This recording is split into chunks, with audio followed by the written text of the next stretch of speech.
Hello my dear student, সকলকে ভিএসসিতে welcome. আজকে আমি তোমাদের রজত স্যার একটি নতুন ক্লাস নিয়ে তোমাদের কাছে এসেছি। আচ্ছা, তোমরা ছবিতে দেখতে পাচ্ছ যে আজকে আমরা স্পোর্টস রিলেটেড কিছু বিষয় নিয়ে আলোচনা করব। তোমাদের আগের বেশ কিছু ক্লাসে আমি ভারতীয় সংস্কৃতি নিয়ে আলোচনা করেছি, তাছাড়াও ভারতের কিছু গুরুত্বপূর্ণ ভারতের প্রথম বা এই জাতীয় পুরস্কার নিয়ে আমরা আলোচনা করেছি।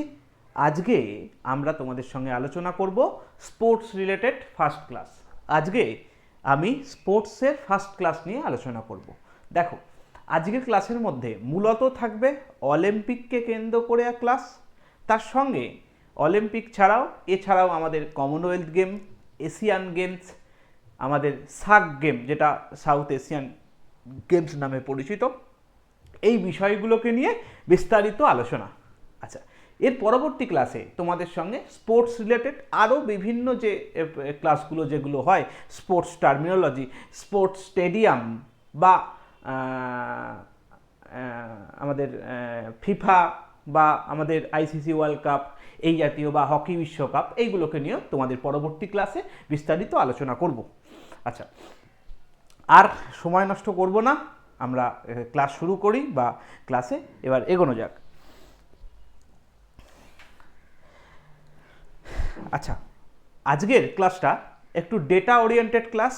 তোমরা আশা করব যে আমি এই অলিম্পিক বিষয়টা তোমাদের কাছে ক্লিয়ার করতে পারবো।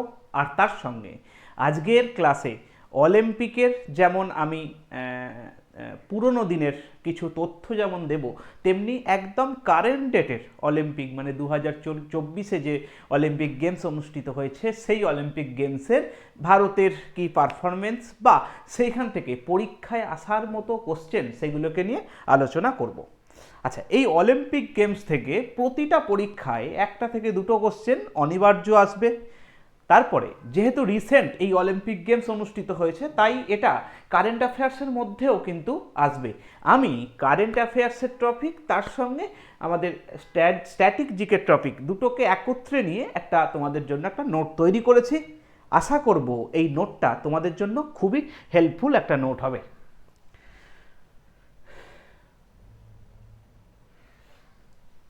আচ্ছা দেখো,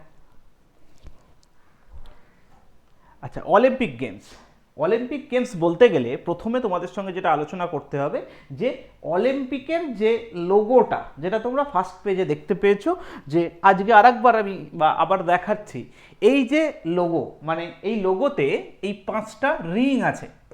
অলিম্পিকের লোগোতে 5খানা রিং আছে। এই 5খানা রিং নিয়ে আমরা আজকে আলোচনা করব যে এই রিংগুলো কেন বা কোন কি কারণে এই রিংগুলোকে এখানে রাখা হয়েছে বা লাগানো হয়েছে। আচ্ছা দেখো, প্রথমে আমরা শুরু করব হচ্ছে এই ব্লু রিংটা দিয়ে। এই ব্লু রিংটা হচ্ছে অলিম্পিকের একটা মহাদেশকে ডিনোট করছে, মানে এই 5টা রিং আমাদের 5খানা মহাদেশকে ডিনোট করছে। তার মধ্যে প্রতিটা রিং একটা একটা করে মহাদেশকে ডিনোট করছে। ব্লু রিং আমাদের ইংল্যান্ডকে ডিনোট করছে, মানে ইউরোপকে ডিনোট করছে, মানে ইউরোপের জন্য রিং হচ্ছে আমাদের ব্লু। আচ্ছা, এরপরে আমরা ব্ল্যাক মানে কালো, মানে আফ্রিকা, এটা তো আমরা সকলেই জানি, আফ্রিকার রিং হচ্ছে কালো। আচ্ছা, এরপরে রেড হচ্ছে আমাদের ডোনাল্ড ট্রাম্প মানে আমেরিকার রিং হচ্ছে আমাদের রেড। আচ্ছা, তারপরে আমাদের ইয়েলো হচ্ছে আমাদের এশিয়া মহাদেশের রং বা এশিয়া মহাদেশের জন্য এই হলুদ রঙের রিং। আচ্ছা, তারপরে আমাদের সবুজ বা এই গ্রিন রিংটা ওশিয়ানিয়া মহাদেশকে ডিনোট করছে, মানে অস্ট্রেলিয়া নিউজিল্যান্ড এই অংশটাকে ডিনোট করছে এই সবুজ রিংটা। আচ্ছা, এটা মনে রাখার একটা কিছু উপায় আছে, আমি একটুখানি বলছি। আমার ক্লাস মানেই ইন্টারেস্টিং ক্লাস, এবং আমার ক্লাস মানেই সেখানে বেশ কিছু অ্যাডভান্স জিনিস তোমরা জানতে পারবে, যেটা তোমাদের ভবিষ্যতে ভালো নাম্বার পেতে সাহায্য করবে। দেখো, কিছু মনে রাখার উপায়, এইসব এরকম ডেটা ডাইরেক্টলি যদি কেউ পড়ে তাহলে কিন্তু বেশি দিন মনে রাখতে পারবে না। মনে রাখাটা কিন্তু একটা আর্ট।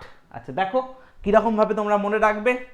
আচ্ছা, নীল অ্যাকচুয়ালি তোমরা ইংলিশে একটা ইডিয়ামস পড়েছো বা পড়বে যে ব্লু ব্লাড, মানে রয়্যাল ফ্যামিলি, মানে রাজাদের ফ্যামিলি। তার মানে রাজবংশ এখনও কিন্তু দেখা যায় ইউরোপিয়ান কান্ট্রিতে।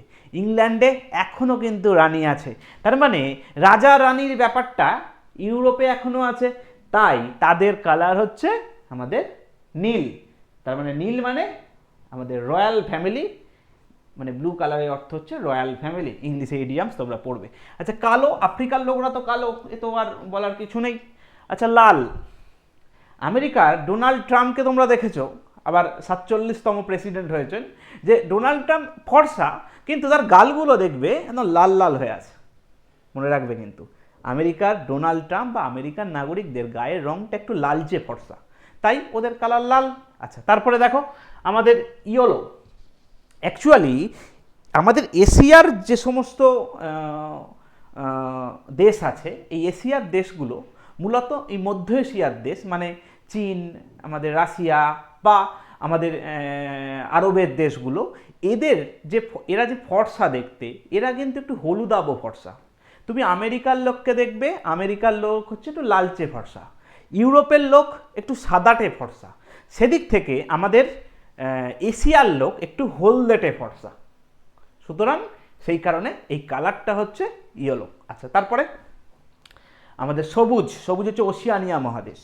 এই ওশিয়ানিয়া মহাদেশ আমাদের মহাদেশগুলোর মধ্যে একমাত্র মহাদেশ যেটাকে মহাকাশ থেকে সবুজ দেখায়। কেন সবুজ দেখায়? তোমরা বলবে যে গাছপালা আছে। হ্যাঁ, গাছপালা তো অনেক মহাদেশই আছে, কিন্তু যে মহাদেশে বা যে অঞ্চলে বেশি তৃণভূমি আছে, মানে চারণভূমি আছে, ঘাস আছে, সেইগুলো কিন্তু ওপর থেকে বেশি সবুজ দেখায়। যেখানে ডিপ ফরেস্ট আছে সেই অংশটা কিন্তু কালো দেখাবে বা ডিপ গ্রিন দেখাবে। সুতরাং ওশিয়ানিয়া মহাদেশে এখানে জঙ্গল তুলনামূলকভাবে কম, এখানের ম্যাক্সিমাম অঞ্চলটা তৃণভূমি হওয়ার জন্য এই দেশটা বা এই উপমহাদেশটার কালার হচ্ছে গ্রিন। অনেকে অস্ট্রেলিয়ার কালারও গ্রিন বলে, আবার ওশিয়ানিয়া মহাদেশের কালারও গ্রিন। তার মানে ওশিয়ানিয়া মহাদেশের প্রধান দেশ যেহেতু অস্ট্রেলিয়া, তাই অস্ট্রেলিয়া নামটাকে নিয়ে আসা হয়েছে। আচ্ছা এরপরে দেখো আমাদের অলিম্পিক গেমসের সূচনা, সেগুলোকে নিয়ে আমাদের পরীক্ষায় কোশ্চেন আসে, সেগুলোকে নিয়ে একটুখানি ডিটেলসে আলোচনা করি। দেখো প্রাচীন অলিম্পিক গেমস, এই প্রাচীন অলিম্পিক গেমস যেটা অনুষ্ঠিত হয়েছিল 776 খ্রিস্টপূর্বাব্দে, মানে খ্রিস্ট জন্মের 776 বছর আগে যে প্রাচীন অলিম্পিক গেমস অনুষ্ঠিত হয়েছিল, সেই প্রাচীন অলিম্পিক গেমস কোথায় অনুষ্ঠিত হয়েছিল না, এটা অনুষ্ঠিত হয়েছিল আমাদের গ্রিসে অনুষ্ঠিত হয়েছিল, যেটা প্রাচীন অলিম্পিক গেমস নামে পরিচিত। আর এটা এই আমাদের দেখো গ্রিক শব্দ এইটা থেকে নেওয়া হয়েছে, যেটা অলিম্পিয়া এবং গ্রিসে, মানে অলিম্পিয়া নামক জায়গা, গ্রিসের অলিম্পিয়া নামক জায়গাতে অনুষ্ঠিত হয়েছে, তাই এই গেমসটার নাম অলিম্পিক গেমস সেই সময় হয়েছিল। কিন্তু আমরা এখন যে অলিম্পিক গেমস দেখি বা যেটা হয়, সেই অলিম্পিক গেমস কিন্তু প্রাচীন অলিম্পিক গেমসকে ফলো করে হয় না। এই অলিম্পিক গেমসকে বলে আধুনিক অলিম্পিক গেমস। এই আধুনিক অলিম্পিক গেমস তার মানে কবে থেকে সৃষ্টি হয়েছে, কোথায় সৃষ্টি হয়েছে, সেগুলোকে নিয়ে আমাদের জানতে হবে। দেখো আমাদের এই ব্যারন পিয়ারি দ্য কনবার্টিন বলে একজন ব্যক্তি, এনাকে বলা হয় আধুনিক অলিম্পিকের জনক। কেন বলা হয় না, ইনি মানে 1894 সালে আন্তর্জাতিক অলিম্পিক কমিটি প্রতিষ্ঠা করেছিলেন। তার মানে পরীক্ষায় কোশ্চেন আসবে, আন্তর্জাতিক অলিম্পিক কমিটি যেটা সুইজারল্যান্ডে অবস্থিত, সেই আন্তর্জাতিক অলিম্পিক কমিটি, সেটার প্রতিষ্ঠাতাকে না ব্যারন পিয়ারি দ্য কনবার্টিন। কত সালে প্রতিষ্ঠা হয়েছিল? 1894 সালে প্রতিষ্ঠা হয়েছিল। আচ্ছা এরপরে দেখো আমাদের আন্তর্জাতিক অলিম্পিক কমিটি এইটা কি করলো কি, তার ঠিক 2 বছর পরে, দেখো 94 থেকে 2 বছর পর প্লাস 2 বছর পর 1896 সালে আমাদের এথেন্সে প্রথম আধুনিক অলিম্পিক গেমস অনুষ্ঠিত হয়। মানে আধুনিক অলিম্পিক গেমস সেটাও আমাদের গ্রিসে অনুষ্ঠিত হয়েছিল, গ্রিসের এথেন্স শহরে অনুষ্ঠিত হয়েছিল। কত সালে? 1896 সালে। তার মানে গ্রিস আর অলিম্পিক গেমস মোটামুটি সব কাছাকাছি রিলেটেড বিষয়, সেটা তোমরা এখান থেকে দেখতে পাচ্ছ। আচ্ছা এরপরে দেখো আমাদের অলিম্পিকের সিম্বল 5টি মহাদেশের অস্তিত্বকে প্রকাশ করে, এটাকে নিয়ে আমরা আলোচনা করেছি। এখানে দেখো হলুদ মানে এশিয়া, লাল মানে আমেরিকা, কালো মানে আফ্রিকা, সবুজ মানে ওশিয়ানিয়া বা অস্ট্রেলিয়া এবং নীল মানে ইউরোপ। এগুলোকে নিয়ে তোমাদের সঙ্গে আলোচনা করেছি। আশা করি এই জায়গা থেকে তোমাদের কোনো কোশ্চেন আটকাবে না।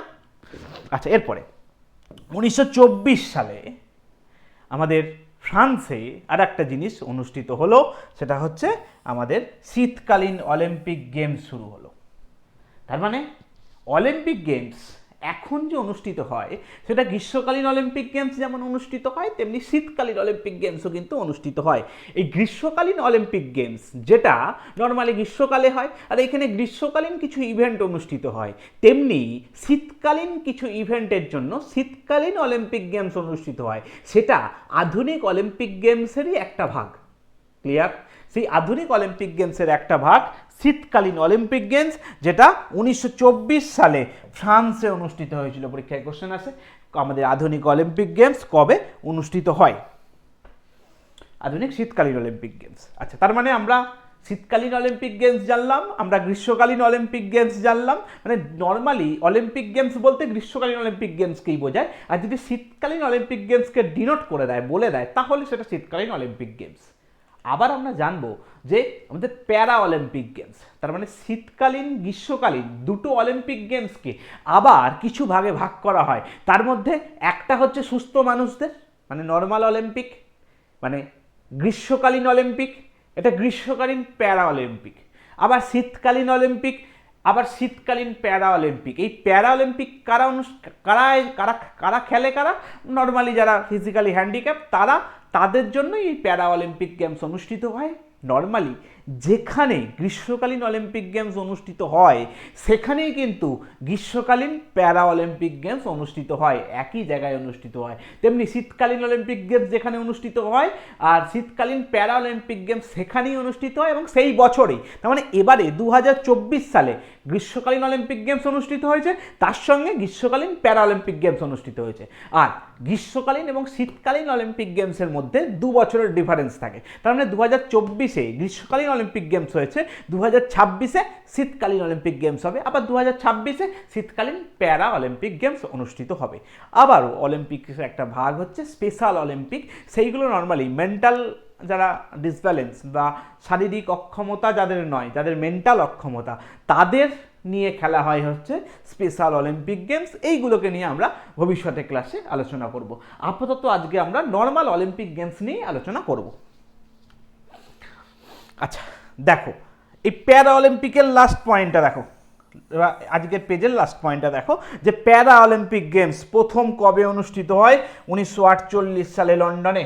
2023-এর 10+2 এর কোশ্চেন যে প্যারা অলিম্পিক গেমস কত সালে অনুষ্ঠিত হয় প্রথম, সেটা হচ্ছে 1948 সালে লন্ডনে অনুষ্ঠিত হয়। আচ্ছা, এবারে অলিম্পিকে ভারতের কি পারফরমেন্স সেটা আমরা জানবো। দেখো ভারতের কি পারফরমেন্স। আমাদের অলিম্পিক গেমস কবে অনুষ্ঠিত হয়েছিল? 1896 সালে। 96 সালে। আচ্ছা, ভারত কবে অলিম্পিক গেমসে অংশগ্রহণ করে? তার ঠিক পরের বছর, মানে পরের বছর মানে 4 বছর ছাড়া অলিম্পিক গেম অনুষ্ঠিত হয়, তার মানে 4 বছর পরে, তার মানে 2000 সালে ভারত অলিম্পিকে অংশগ্রহণ করে। সরি, 1900 সালে। 1900 সালে ভারত অলিম্পিকে অংশগ্রহণ করে। আচ্ছা, সেই 1900 সালের অলিম্পিকে ভারতের হয়ে একজন ব্যক্তি পদক জিতেছিলেন, তার নাম হচ্ছে নরম্যান পিচার্ড। এই নরম্যান পিচার্ড ইনি 200 মিটার দৌড় প্রতিযোগিতায়, কোন প্রতিযোগিতায়? 200 মিটার দৌড় প্রতিযোগিতাতে ইনি প্রথম ভারতের হয়ে পদক জেতেন। কি পদক জিতেছিলেন? রূপো। আচ্ছা, পয়েন্টটা কিন্তু মাথায় রাখবে। এইখানে আমি কি বলেছি যে 1900 সালে আমাদের প্যারিস অলিম্পিকে, এখানে প্যারিস অলিম্পিকটা অনুষ্ঠিত হয়েছিল, সেখানে প্রথম ভারত থেকে, দেখো কথাটা লেখা দেখাচ্ছে ভারত থেকে, মানে প্রথম ভারতীয় নয়, উনি ইউরোপিয়ান ছিলেন, ভারতে দীর্ঘদিন ছিলেন, ভারতের হয়ে তিনি অংশগ্রহণ করেছিলেন, কিন্তু তিনি ভারতীয় নয়। প্রথম ভারতীয় অলিম্পিকে উইনার সেটা কেডি যাদব। সেটা আমরা এই পেজে নেই, সেটা আমরা পরের পেজে বা এরপরে আমরা আলোচনা করব। আচ্ছা, চিন্তার কিছু ব্যাপার নেই।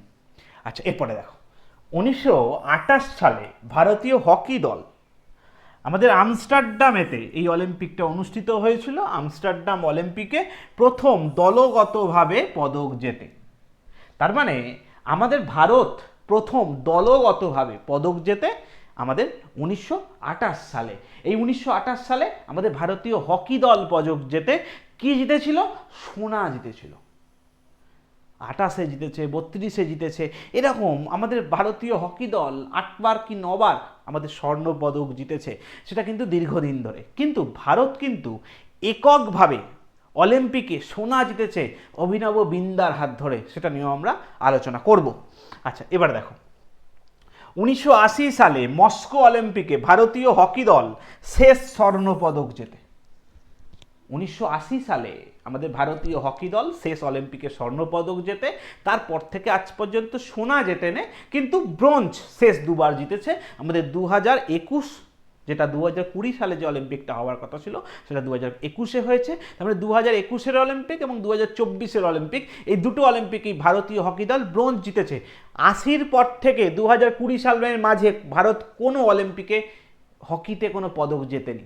সেবারে লাস্ট সোনা জিতেছিল, তারপরে ব্রোঞ্জ জিতেছিল। আমাদের পিএসসি ডব্লিউবিসিএস পরীক্ষার কোশ্চেন যে ভারত কবে হকিতে শেষ স্বর্ণপদক জেতে। আচ্ছা, এবারে দেখো 2021 সালে ভারতীয় হকি দল ব্রোঞ্জ পদক জেতে। শুধু 21 নয়, 21 প্লাস 2024, এই দুটো সালেতেই ভারতীয় হকি দল অলিম্পিকে ব্রোঞ্জ পদক জিতেছে। আচ্ছা, পরের পেজে চলে যাব আমি। দেখো আমাদের অলিম্পিক গেমস 2024, এই 2024 অলিম্পিক গেমস, এখানে অভিনব বিন্দা ইনি আমাদের পদক জিতেছেন। এই অভিনব বিন্দা ইনি পদক জেতেননি, ইনি মশাল বাহকের কাজ করেছেন। দেখতে পাচ্ছ ছবিতে অভিনব বিন্দা, যে অভিনব বিন্দা যিনি, যার হাত ধরে ভারত প্রথম অলিম্পিকে একক বিভাগে স্বর্ণ পদক পেয়েছে, সেই অভিনব বিন্দা তিনি আমাদের 2024 অলিম্পিকে উনি মশাল বাহকের কাজ করেছেন। দেখো অলিম্পিক গেমস 2024-এর এই ইম্পর্টেন্ট পয়েন্টগুলো আমরা আলোচনা করব। যে মশাল বাহককে, মশাল বাহক মানে আর কিছু নয়, যে একটা প্রতিযোগিতায় দেখবে সামনে একজন মশাল নিয়ে দৌড়ায় বা সামনে মশাল ধরে থাকে, তিনি হচ্ছেন মশাল বাহক। তার মানে 2024-এ মশাল বাহক অভিনব বিন্দা। এই অভিনব বিন্দা আমাদের শুটিংয়ে স্বর্ণ পদক জিতেছিল 10 মিটার এয়ার রাইফেলে, সেগুলোকে নিয়ে আমরা আলোচনা করব। আচ্ছা, 4বারের অলিম্পিয়ান, মানে 4বার অলিম্পিকে অংশগ্রহণ করেছে, একবার পদক জিতেছে। কত সালে? দেখো 2012 সালে একবার ব্রোঞ্জ পদক জিতেছে। কোন ব্যক্তি? গগন নারাং। এই গগন নারাং যিনি 4বার অলিম্পিকে অংশগ্রহণ করেছেন, একবার ব্রোঞ্জের পদক জিতেছেন, তাকে কি করা হয়েছে? Safe D mission. Safe D mission একটা পদ। এই সেফ ডি মিশন আদতে মিশনের প্রধান, এটা ফরাসি শব্দ। একটা মিশনের প্রধান তাকে বলা হয় সেফ ডি মিশন। এটা মেরি কমকে করার কথা ঘোষণা করা হয়েছিল, কিন্তু মেরি কমকে সেটা করা হয়নি। মেরি কমের পরিবর্তে আমাদের গগন নারাং, তাকে আমাদের সেফ ডি মিশন পদে নিযুক্ত করা হয়েছে। তার মানে পরীক্ষায় কোশ্চেন আসবে যে আমাদের সেফ ডি মিশন পদে কে যুক্ত হয়েছে, সেটা হচ্ছে আমাদের গগন নারাং। দেখো শারীরিক সমস্যার কারণে মেরি কম তাকে করা হয়েছিল, তিনি পদত্যাগ করেছেন তার এই স্বীকৃতি থেকে। আচ্ছা, এরপরে দেখো প্যারিস অলিম্পিক 2024-এ ইন্ডিয়ান হাউস মানে ভারতীয় খেলোয়াড়দের একটা ট্রেনিং দেওয়ার জন্য বা তাদের সুরক্ষা দেওয়ার জন্য, বা ভারতীয় খেলোয়াড়রা যারা আমাদের অলিম্পিকে অংশগ্রহণ করবে তাদের জন্য এই ইন্ডিয়ান হাউসের উদ্বোধন করা হয়েছে আমাদের নীতা আম্বানির তরফ থেকে। নীতা আম্বানি, আমাদের মুকেশ আম্বানির মিসেস, সেই নীতা আম্বানি, তিনি ইন্ডিয়ান হাউস প্রতিষ্ঠা করেছিলেন ভারতীয় অলিম্পিকে অংশগ্রহণকারী প্রতিযোগীদের উদ্বুদ্ধ করার জন্য বা তাদের জন্য, তাদের সুবিধার জন্য ইন্ডিয়ান হাউস প্রতিষ্ঠা করেছিলেন।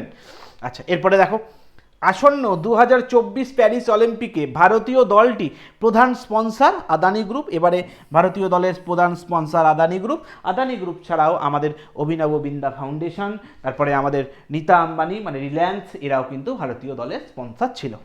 আচ্ছা, এরপরে দেখো দেশ গ্রেট অ্যাট অলিম্পিক, দেশ কা গীত অ্যাট অলিম্পিক, এই থিম নিয়ে প্রচার অভিযান শুরু হয়েছে।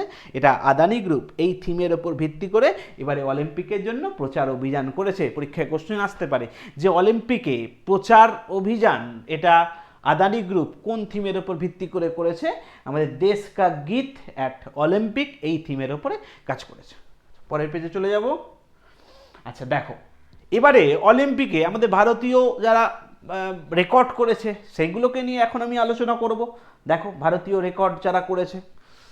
আচ্ছা, মানু ভাকের আমাদের ভারতরত্ন পেয়েছেন, মানে নিয়েছেন অলরেডি। ভারতরত্ন ভুল হয়ে গেছে। আচ্ছা, আমাদের আমাদের খেলরত্ন, যেটা এখন বর্তমান নাম হচ্ছে মেজর ধ্যানচাঁদ খেলরত্ন, আমাদের খেলাধুলার সর্বোচ্চ সম্মান, সেটা এবছর আমাদের পেয়েছেন এই মানু ভাকের। কেন পেয়েছেন, এর আর কী কৃতিত্ব, এটা কিনে একটুখানি দেখবো। দেখো, 10 মিটার এয়ার রাইফেল প্রতিযোগিতায় ইনি ভারতের হয়ে ব্রোঞ্জ পদক জিতেছেন। তিনি এবারে অলিম্পিকে তিনি 2টো ব্রোঞ্জ পদক জিতেছেন, তার মধ্যে একটা আমাদের 10 মিটার এয়ার রাইফেলে তিনি ব্রোঞ্জ পদক জিতেছেন। তিনি প্রথম ভারতীয় মহিলা শুটার হিসাবে অলিম্পিকে পদক জিতেছেন। তার মানে এই আমাদের মানু ভাকের আগে কোনো মহিলা শুটার অলিম্পিকে কোনো পদক জেতেননি, মানু ভাকের জিতেছেন। আর তার সঙ্গে একটা অলিম্পিকে 2টো পদক উইনারের রেকর্ডও কিন্তু এই মানু ভাকেরের আছে, সেটাও একটা বিশ্ব রেকর্ড। অলরেডি এইগুলো কিন্তু আমাদের রেলের যে পরীক্ষাগুলো কন্ডাক্ট হয়ে গেছে সেইগুলোতে কিন্তু অলরেডি এসে গেছে এই কোশ্চেনগুলো। আচ্ছা, উদ্বোধনী অনুষ্ঠানে পতাকা বাহক কে ছিলেন? তার মানে অলিম্পিক যে অনুষ্ঠিত হয়েছে সেখানে যে অনুষ্ঠানটা অনুষ্ঠিত হয়েছে সেখানকার উদ্বোধনী অনুষ্ঠানে নর্মালি পতাকা বহন করে 1-2জন ব্যক্তি, আবার সমাপনী অনুষ্ঠানে আবার 1-2জন ব্যক্তি কিন্তু পতাকা বহন করে। তার মানে উদ্বোধনী অনুষ্ঠানে পতাকা বাহক কে হয়েছে? দেখো, আমাদের সমাপনী অনুষ্ঠান হচ্ছে আমাদের ব্যাডমিন্টন পিভি সিন্ধু, মানে ব্যাডমিন্টন সুপারস্টার পিভি সিন্ধু, আর তার সঙ্গে টেবিল টেনিস খেলোয়াড় শরৎ কমল। এই শরৎ কমল এবং পিভি সিন্ধু এই 2জন ব্যক্তি উদ্বোধনী অনুষ্ঠানে পতাকা বাহক হয়েছে। নর্মালি উদ্বোধনী অনুষ্ঠানে কারা পতাকা বাহক হন? যে আমাদের যারা এর আগে যারা হয়তো ভালো পারফর্ম করেছে বা আগের অলিম্পিকে যারা হয়তো পদক জিতেছে, এই রকম ব্যক্তিরা কিন্তু নর্মালি উদ্বোধনী অনুষ্ঠানে আমাদের পতাকা বাহক হন। আর সমাপনী অনুষ্ঠানে কারা পতাকা বাহক হন? এবছর অলিম্পিকে যাদের হাত ধরে আমাদের ভারত একটা গর্বের শিখরে পৌঁছেছে, সেই রকম ব্যক্তিরা এই সমাপনী অনুষ্ঠানে কিন্তু পতাকা বাহক হন। দেখো, এই দেখো, সমাপনী অনুষ্ঠানে আমাদের পতাকা বাহক কে হয়েছেন? PR শ্রীজেশ। এই PR শ্রীজেশ আমাদের ভারতীয় হকি দলের গোলরক্ষক এবং ক্যাপ্টেন ছিলেন। এনার হাত ধরেই আমাদের ভারতীয় হকি দল এবারে কিন্তু ব্রোঞ্জ পদক জিতেছেন, সেই PR শ্রীজেশ। এবং তার সঙ্গে আমাদের মানু ভাকের আমাদের 2টো পদক বিজয়ী, সামনেই দেখতে পাচ্ছ আমাদের শুটিংয়ে। এই 2জন ব্যক্তি এবারে সমাপনী অনুষ্ঠানে পতাকা বাহকের কাজ করেছেন। আচ্ছা, এবারে অলিম্পিকে আর একটা গুরুত্বপূর্ণ জিনিস, নোভাক জোকোভিচ ইনি একজন সার্বিয়ার টেনিস খেলোয়াড়। তিনি 2024 অলিম্পিকে প্রথম অলিম্পিকে স্বর্ণপদক পেয়েছেন। মানে এর আগে কোনোদিন তিনি অলিম্পিকে স্বর্ণপদক জেতেননি। নোভাক জোকোভিচ, যার সব থেকে বেশি গ্র্যান্ড স্ল্যাম জয়ীর অভিজ্ঞতা আছে, মোট 24খানা গ্র্যান্ড স্ল্যাম জিতেছে। গ্র্যান্ড স্ল্যাম একটা ইন্টারন্যাশনাল টেনিস টুর্নামেন্ট, বছরে 4খানা গ্র্যান্ড স্ল্যাম হয়। এই 4খানা গ্র্যান্ড স্ল্যামের মাধ্যমে একটা প্লেয়ার কতটা ভালো সেটাকে বিবেচনা করা হয়। এটা আমাদের ক্রিকেট বিশ্বকাপ, ফুটবল বিশ্বকাপেরই প্রায় সমগোত্রীয় একটা টুর্নামেন্ট গ্র্যান্ড স্ল্যাম। তার মানে একটা ব্যক্তি যার হাতে 24টা গ্র্যান্ড স্ল্যাম আছে, সেই রকম ব্যক্তি অলিম্পিকে আজ পর্যন্ত স্বর্ণপদক জেতেননি। এবারই তিনি স্বর্ণপদক জিতেছেন। ইনি কোথাকার নাগরিক? সার্বিয়ার নাগরিক। পরীক্ষায় কোশ্চেন আসে নোভাক জোকোভিচ কোন খেলার সাথে যুক্ত? আমাদের পিএসসিও এই কোশ্চেন কিন্তু জিতেছে। আমাদের টেনিস খেলার সঙ্গে যুক্ত আমাদের 37 বছর বয়সী নোভাক জোকোভিচ। ইনি কাকে হারিয়েছেন? না, স্পেনের কার্লোস আলকারাজ। এই কার্লোস আলকারাজকে পরাজিত করে ইনি কিন্তু এই খেতাব জিতেছেন। তার মানে এখন কে জিতেছে সেটা জানার থেকেও কাকে হারিয়ে জিতেছে সেখান থেকেও কিন্তু আমাদের পরীক্ষায় কোশ্চেন আসে। আচ্ছা, এরপরে অলিম্পিকের একটা দুঃসংবাদ নিয়ে আলোচনা করব, সেটা হচ্ছে ভিনেস ফোগাট। এই ভিনেস ফোগাট ইনি হচ্ছেন ভারতের একটা প্রতিশ্রুতিবান একজন কুস্তিগির। ইনি একজন কুস্তিগির, তিনি অলিম্পিকে মানে একটা পদক কনফার্ম করে ফেলেছিলেন, তিনি কনফার্ম রূপও জিততেন, কিন্তু তার শেষ ইভেন্ট অনুষ্ঠিত হবার আগে, মানে ফাইনাল ম্যাচ অনুষ্ঠিত হবার আগে যখন ওয়েট টেস্ট করা হয়, তখন তিনি যে ক্যাটাগরিতে খেলছিলেন সেই ক্যাটাগরির থেকে তার ওয়েট কিছুটা বেশি হয়ে গিয়েছিল। আর কিছুটা বেশি হওয়ার জন্য আমাদের নিয়ম অনুসারে তিনি ডিসকোয়ালিফাই হয়ে গিয়েছিলেন এবং তার কনফার্ম রূপোর পদক তিনি হাতছাড়া করলেন এবং তিনি শূন্য হাতে ভারতে ফিরে এলেন। শুধু ভারতে ফিরে এলেন না, তিনি ভারতে ফিরে আসার সঙ্গে সঙ্গে তিনি আমাদের খেলা থেকে অবসর নিলেন এবং তিনি আমাদের হরিয়ানার একটা এমএলএ পদে দাঁড়িয়েছেন এবং ভোটে জিতেছেন এবং তিনি এখন বর্তমানে হরিয়ানার একজন এমএলএ। আচ্ছা, এরপরে দেখো দ্য ফ্রাইজেস। এই ফ্রাইজেস এটা হচ্ছে অলিম্পিক গেমসের ম্যাসকট। তার মানে অলিম্পিকের ম্যাসকট কি? ফ্রাইজেস। আচ্ছা, ম্যাসকট কি জিনিস এটাকে নিয়ে আমরা আলোচনা করব। দেখো, আচ্ছা দেখো, মনে করো একটা প্রতিযোগিতা অনুষ্ঠিত হচ্ছে, সেই প্রতিযোগিতায় একটা সিম্বল বা একটা লোগো থাকবে। এইখানে একটা টুর্নামেন্টের যেমন একটা লোগো আছে, অলিম্পিকের লোগো কি? 5টা রিং। তেমনি প্রতিটা অলিম্পিক বিভিন্ন জায়গায় অনুষ্ঠিত হয়, প্রতিটা অলিম্পিকের একটা আলাদা করে একটা সিম্বল থাকে, সেটাকে আমরা এই ম্যাসকট হিসাবে জানবো। এই ম্যাসকট আদতে একটা সৌভাগ্যের প্রতীক। নর্মালি যে দেশে অনুষ্ঠিত হয় খেলাটা, সেই দেশ একটা জিনিসকে ম্যাসকট করে। নর্মালি সেই দেশের কোনো দুষ্প্রাপ্য প্রাণী বা উদ্ভিদ বা কোনো কালচারাল ইভেন্ট বা ইউনেস্কো হেরিটেজ সাইট বা তাদের দেশের কোনো সংস্কৃতিপূর্ণ কোনো জিনিসকে নর্মালি ম্যাসকট করা হয়। আচ্ছা, ছবিতে দেখতে পাচ্ছ যে আমাদের অলিম্পিকের ম্যাসকট হচ্ছে দ্য ফ্রাইজেস। আচ্ছা, এরপরে দেখো আমাদের প্যারা অলিম্পিক গেম, এই প্যারিস অলিম্পিক গেমস, সরি তার আগে একটা মিস হয়ে গেছে। অলিম্পিকের থিম কি? অলিম্পিকের থিম হচ্ছে আমাদের লেটস মুভ অ্যান্ড সেলিব্রেট। এটা হচ্ছে আমাদের এবছর আমাদের অলিম্পিকের থিম, মানে ভারত থেকে এই অলিম্পিকের থিমটা করা হয়েছে। আচ্ছা, প্যারিস অলিম্পিক 2024 অনুষ্ঠানটি এটা কততম? 33তম অলিম্পিক। মানে এর আগে 32টা অলিম্পিক গেমস অনুষ্ঠিত হয়েছে, এটা 33তম অলিম্পিক। এবারে 200টিরও বেশি দেশের প্রায় 10,500 প্রতিযোগী অংশগ্রহণ করেছিল। এবারে 126টি পদক নিয়ে এবারে প্রথম স্থানে আছে আমেরিকা। নর্মালি আমেরিকাই প্রথম স্থানে আছে। দ্বিতীয় স্থানে আছে চীন। নর্মালি সোনার সংখ্যার ওপর ভিত্তি করে এই র্যাঙ্কিংটা অনুষ্ঠিত হয়। যে দল যত বেশি সোনা পেয়েছে সে দল র্যাঙ্কিংয়ের প্রথমে থাকবে। আমেরিকা সোনার সংখ্যা বেশি, আমেরিকা এবং চীন দুজনেই 40টা করে সোনা পেয়েছে, কিন্তু আমেরিকার আবার পদক সংখ্যা, তার সোনার পর তখন দেখায় রূপকার বেশি, রূপো আমেরিকার বেশি আছে, সেই জন্য আমেরিকা এবারে নাম্বার 1 পজিশনে আছে। আমেরিকার টোটাল পদক 126টা। আচ্ছা, এবার ভারতের অবস্থান দেখো। ভারত মোট 6টি পদক পেয়েছে। ভারত এখন বর্তমানে 71 স্থানে অবস্থান করছে।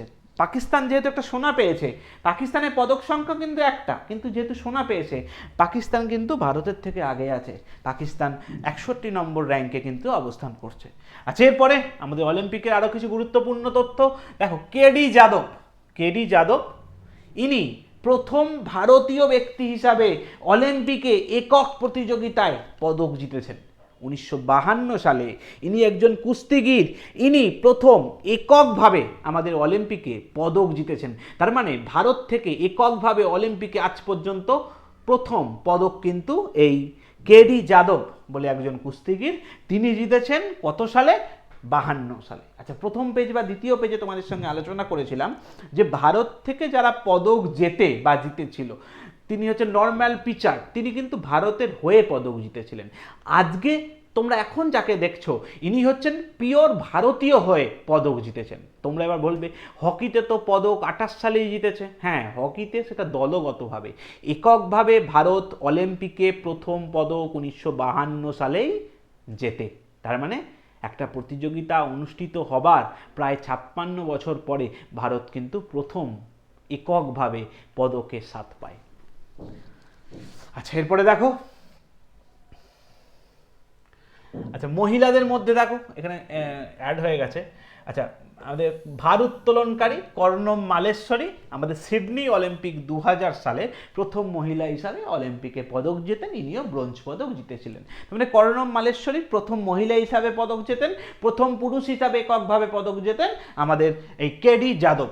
আচ্ছা, এরপরে দেখো আমাদের রাইফেল শুটার 10 মিটার এয়ার রাইফেলে অভিনব বিন্দা, যিনি এবারে মশাল বাহক হয়েছেন, প্রথম পেজে বলেছি, তিনি প্রথম ভারতীয় ব্যক্তি হিসাবে অলিম্পিকে এককভাবে একটি স্বতন্ত্র ইভেন্টে, মানে এককভাবে তিনি অলিম্পিকে স্বর্ণপদক জিতেছেন। তার মানে অলিম্পিকে প্রথম স্বর্ণপদক কে জেতেন? অলিম্পিকে প্রথম স্বর্ণপদক কিন্তু ভারতীয় এককভাবে জিতেছেন এই অভিনব বিন্দা। কত সালে? 2008 সালে বেজিং অলিম্পিকে। এই প্রতিযোগিতাটা বেজিংয়ে অনুষ্ঠিত হয়েছিল। আচ্ছা, পুরুষদের হকি দল আজ পর্যন্ত 8টি সোনা পেয়েছে।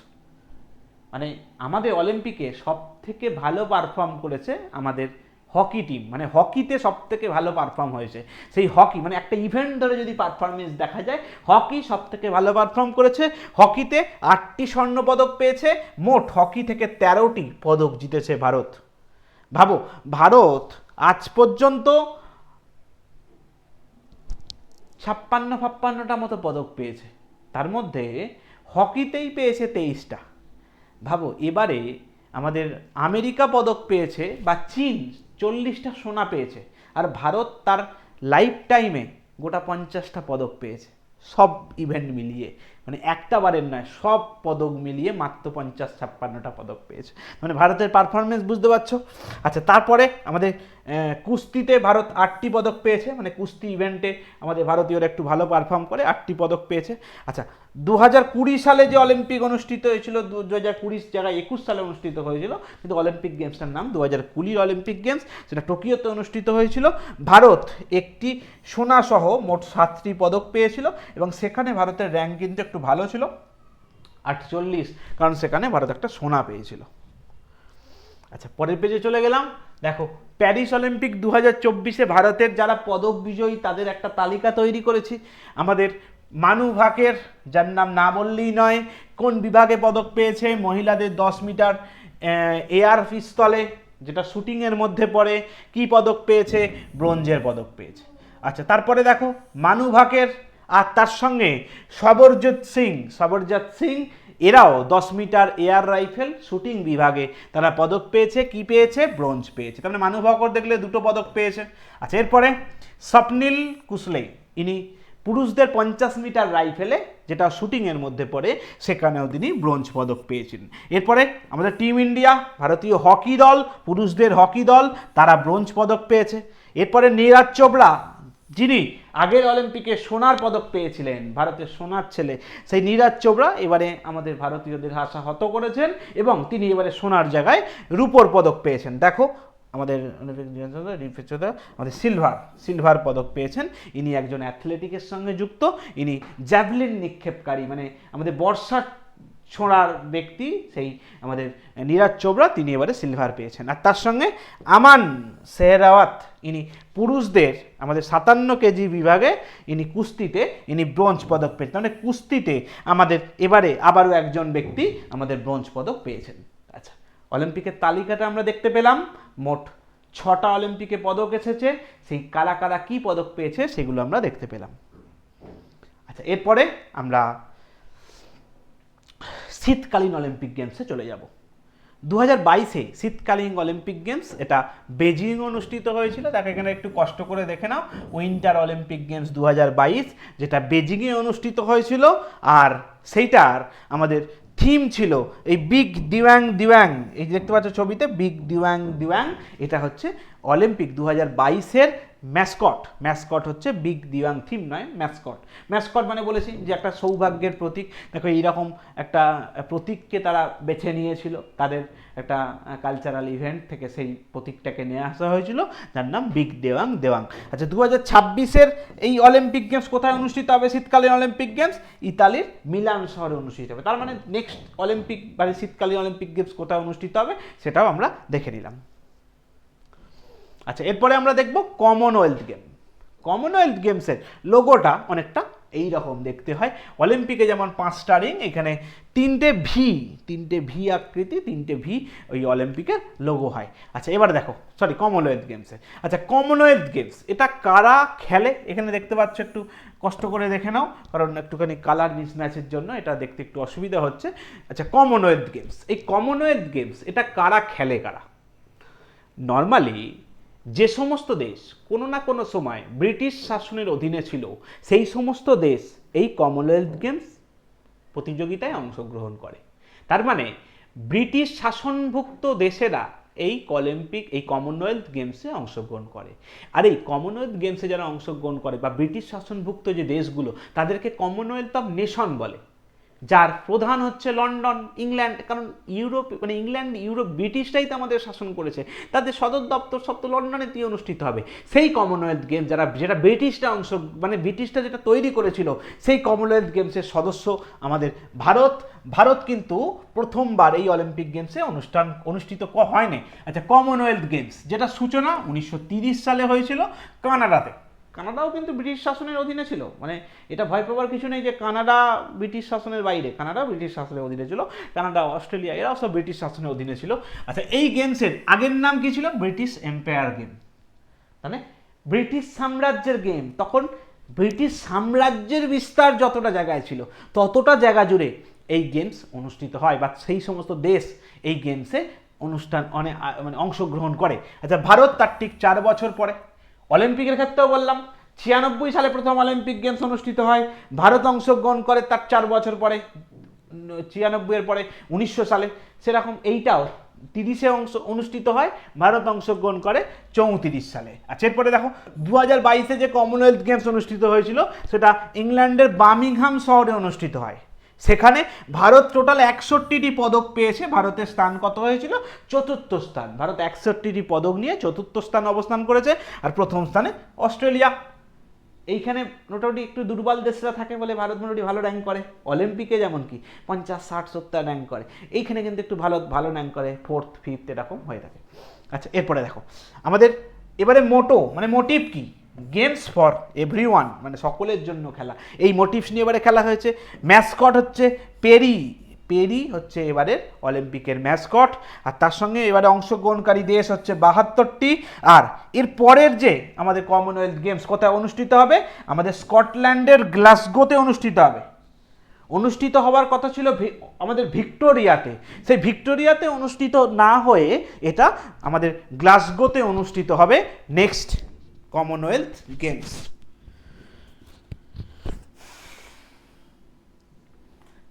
আচ্ছা, এবারে আমরা আলোচনা করব আমাদের এশিয়ান গেমস। আচ্ছা, এশিয়ান গেমস আলোচনা করতে গেলে এশিয়ান গেমস কারা খেলে? এশিয়ার দেশেরা খেলে। আর এশিয়ান গেমসের অলিম্পিকের সিম্বল কি? 5টা রিং। এশিয়ান গেমসের সিম্বল হচ্ছে এই সূর্যটা, ছবিটা দেখতে পাচ্ছ, এই সূর্যটা। এটা একটা লাল রঙের উজ্জ্বল সূর্য, যার মাঝে আবার একটা রিং আছে, দেখতে পাচ্ছ ছবিতে। তার মানে একটি লাল রঙের উজ্জ্বল সূর্য, যার 16খানা শিখা আছে এবং মাঝখানে একটা বলয় আছে। এইটা হচ্ছে আমাদের এশিয়ান গেমসের থিম। প্রথম এশিয়ান গেমস ভেরি ইম্পর্টেন্ট 1951 সালে অনুষ্ঠিত হয়েছিল, আমাদের দিল্লিতে অনুষ্ঠিত হয়েছিল। প্রথম এশিয়ান গেমস কোথায় অনুষ্ঠিত হয়? আমাদের দিল্লিতে অনুষ্ঠিত হয়েছিল। আর এশিয়ান গেমসের প্রতীক কি? একটি লাল রঙের উজ্জ্বল সূর্য। দেখো, দেখতে পাচ্ছ এশিয়ান গেমসের মূল মন্ত্র এভার অনওয়ার্ড। আমাদের 19তম এশিয়ান গেমস কোথায় অনুষ্ঠিত হয়েছে? না, চীনের হাংঝৌ শহরে আমাদের 19তম এশিয়ান গেমস অনুষ্ঠিত হয়েছে। এখানেও আমাদের ভারত খুব ভালো পারফর্ম করেছে। এই 2024 সালে এটা অনুষ্ঠিত হয়েছে। আমাদের 2022 সালে অনুষ্ঠিত, ভুলে গেছি, 2022 সালে অনুষ্ঠিত হয়েছে। এখানে কিন্তু ভারত খুব ভালো পারফর্ম করেছে। আমাদের ম্যাসকট না, 22-এর জায়গায় 23-এ অনুষ্ঠিত হয়েছে। সরি, এশিয়ান গেমস 22-এ হওয়ার কথা ছিল, কিন্তু 22-এ না হয়ে ওটা 23-এ অনুষ্ঠিত হয়েছে। করোনার জন্য সব ইভেন্টগুলো 1 বছর করে পিছিয়ে গেছে। আচ্ছা, 23-এ অনুষ্ঠিত হয়েছে। আচ্ছা, এর ম্যাসকট কি? না, চেন, কং, লেয়ার। এটা হচ্ছে আমাদের অলিম্পিকের ম্যাসকট।